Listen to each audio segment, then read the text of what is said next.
The itinerary for the media is ready.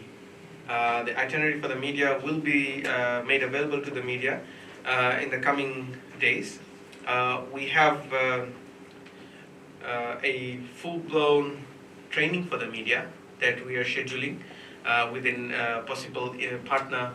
As you would have seen, we have put out an expression of interest for someone to conduct media training and at the same time a leadership training for election officials.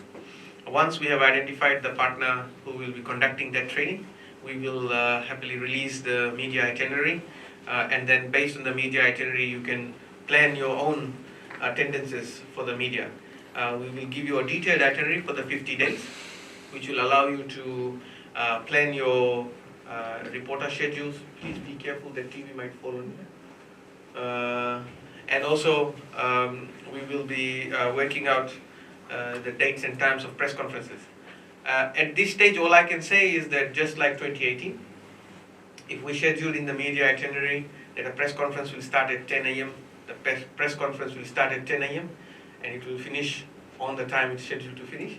So the media can plan itself and be present and cover the press events. There is an event on Friday this week at 10 a.m. We'll try and practice with that. The political parties itinerary is also ready. It is being given out to the political parties at 2 p.m. today. Just a heads up, political parties meeting is happening at 2 p.m. today. It will be live on Facebook. All our political parties meeting, we are going to try and have it live on Facebook so you can actually get to see the information that the Fijian Elections Office is conveying to the political parties, and at the same time you can report on it, simply enhancing the transparency of the electoral process. If any media organization is doing election planning and you are intending to work out the dates and times, you can write to us directly and we can give you the tentative media itinerary just to help you with it. But I'm pretty sure in February you will not be doing it. You will most likely be doing it in April based on experience.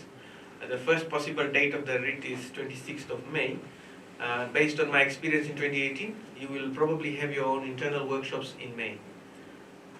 That's the best time for you to plan, because then you will know what is the level of coverage you want to do and what type of coverage you intend to do. So based on that experience, I think May is a good time, and our training comes out on 26th of April, and you will be able to use that together with the material we push out. The training is going to be on Moodle, so there is no hotel accommodation and training. The training is on Moodle. We will be working to recommend to the Electoral Commission that the Moodle training is a requirement prior to your accreditation as a person to cover the elections.